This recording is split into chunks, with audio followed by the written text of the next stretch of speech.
प्यारे किसान भाइयों, अब हम पहुंचे हैं सिद्धू डेयरी फार्म पे, जो कि पंजाब के बठिंडा ज़िले में स्थित है। आप लोग देख रहे हो यहाँ गायों को जो खड़ी हुई हैं HF नस्ल की गायें। ये फार्म आज से 12 साल पहले 2008 में शुरू किया गया था। तब इन्होंने ये फार्म सिर्फ 10 पशुओं से शुरू किया था, पर अब इनके पास कम से कम 150 गायें हैं, जिसमें 70 गायें एट ए टाइम दूध देती हैं। और इन गायों की दूध की प्रोडक्शन 40 लीटर से ऊपर तक है, और बहुत सारी गायें इसमें 60 लीटर तक दूध भी देती हैं।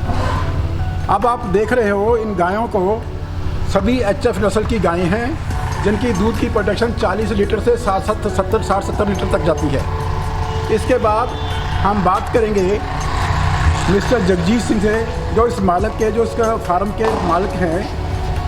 इन्होंने कैसे इतनी ज़्यादा दूध की प्रोडक्शन इंक्रीज़ करने में कैसी भूमिका निभाई है, कैसे इन लोगों ने मैनेजमेंट को संभाला है, ताकि इतनी ज़्यादा हाई दूध की प्रोडक्शन वाले पशु यहाँ पे पैदा हुए हैं। श्री जगजीत सिंह जी, आप प्लीज़ बताइए हमारे फार्मर्स को कि आप लोगों ने इतने दूध वाले पशु कैसे पैदा किए हैं, कैसे आपने उनकी ब्रीडिंग की है। जी,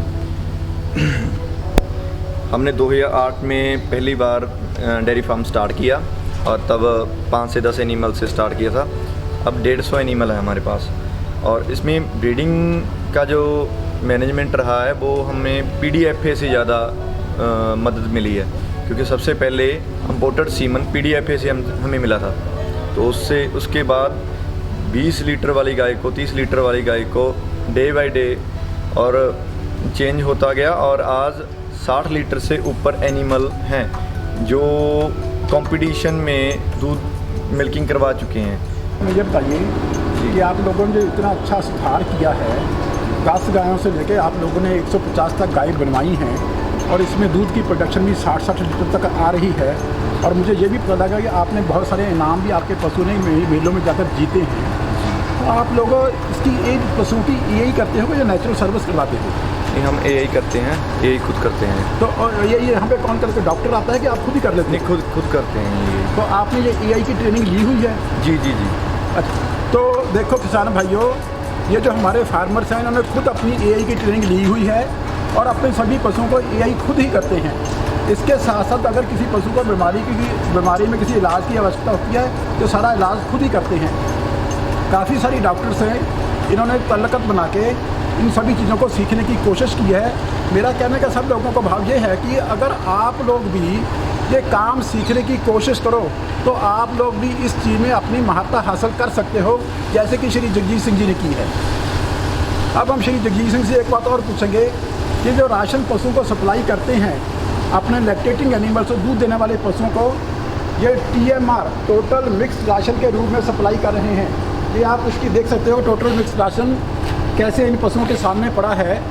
और अब हम जगजीत सिंह से पूछेंगे कि टोटल मिक्स राशन आप लोग कैसे तैयार करते हो, इसका क्या आप लोगों का बेसिक फंडा है, कैसा फार्मूला है, ताकि हमारे दर्शकों को इस बात का पता लग सके कि ये राशन कैसे तैयार किया जाता है। सबसे पहले हम गाय की लैक्टेटिंग पीरियड देखते हैं कि कितना टाइम उसको सुई को हो गया। उसके बाद उसकी मिल्क प्रोडक्शन देखा जाता है। उसके बाद उसकी फोरेज की टेस्टिंग देखी जाती है, और साइलेज की, क्योंकि हम साइलेज पूरा साल यूज़ करते हैं। साइलेज की टेस्टिंग के बाद फीड मैनेजमेंट बनता है कि इसको कितना प्रोटीन, कितना फैट और कितना उसमें मिनरल्स की क्वांटिटी चाहिए। उसके बाद उसकी टोटल मिक्सिंग की जाती है TMR वैगन से।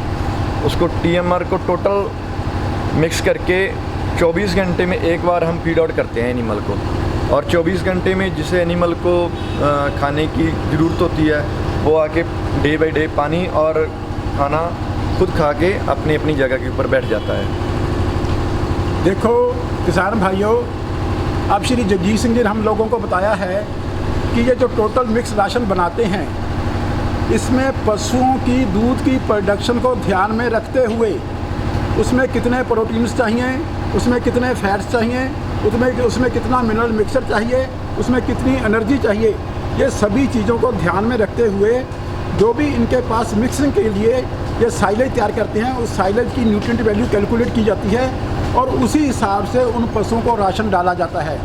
जिस पशुओं की दूध की प्रोडक्शन ज़्यादा होती है, उसमें हम प्रोटीन्स की क्वांटिटी बढ़ा देते हैं, लेकिन जिन पशुओं की दूध की प्रोडक्शन कम होती है उसमें प्रोटीन के कंटेंट्स हम थोड़े से कम कर देते हैं या बहुत अच्छी तरह के प्रोटीन्स डालते हैं ताकि पशुओं को कम खाना पड़े।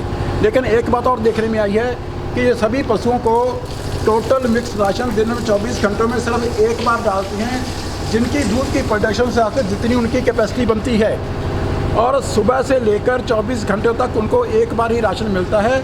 उनके सामने ये राशन डाल दिया जाता है और वो सारा दिन अपना राशन खाते रहते हैं। इसलिए इन पशुओं को बार बार राशन देने की ज़रूरत नहीं पड़ती, जिससे हमारी लेबर की बहुत ज़्यादा बचत होती है और हमारा राशन एक जगह पर पड़ा ख़राब भी नहीं होती।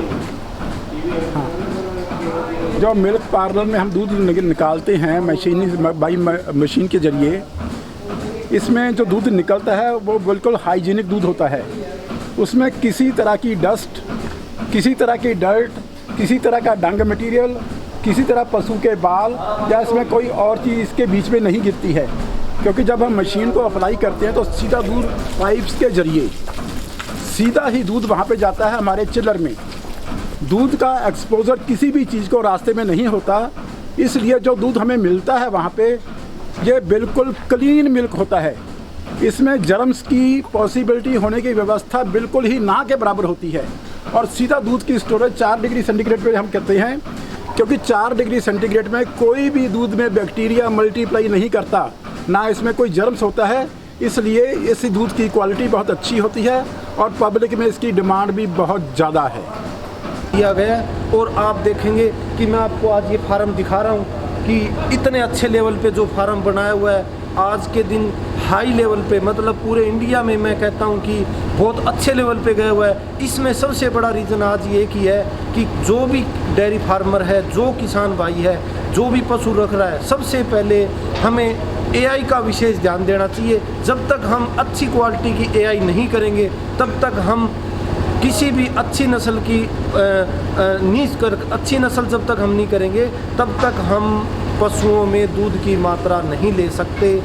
जब तक हम अच्छी क्वालिटी की नस्ल नहीं तैयार करेंगे, जब तक हम दूध की मात्रा ज़्यादा से ज़्यादा नहीं करेंगे तो हम डेयरी फार्म में इनकम नहीं निकाल सकते।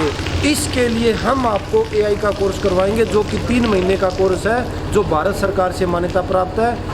आप अपने खुद का फार्म तैयार करने से पहले आप एआई का कोर्स करिए, और एआई का कोर्स करने के बाद में आप अपनी फार्म को, अब किसी डॉक्टर को जब हम कॉल करते हैं, अगले दिन आता है, पशु जब हिट में होता है, उसका टाइम होता है हिट का, उस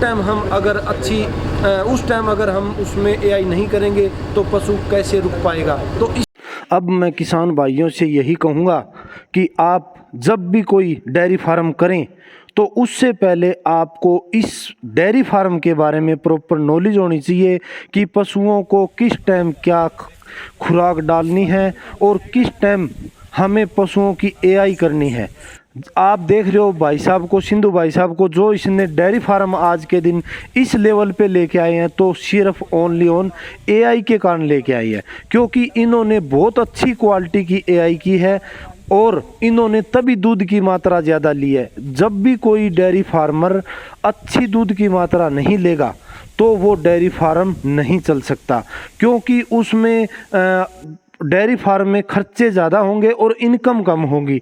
तो मैं अब किसान भाइयों से एक ही निवेदन करता हूँ, कोई भी अगर किसान भाई डेयरी फार्म करना चाहता है तो पहले उसको एआई के बारे में, उसको कैसे रख रखाव करना है पशुओं का, वो प्रॉपर नॉलेज लेकर उसके बाद में आप अपना डेयरी फार्म करें, ताकि आप उसमें 3 से 4 गुना ज़्यादा इनकम निकाल सकें। धन्यवाद।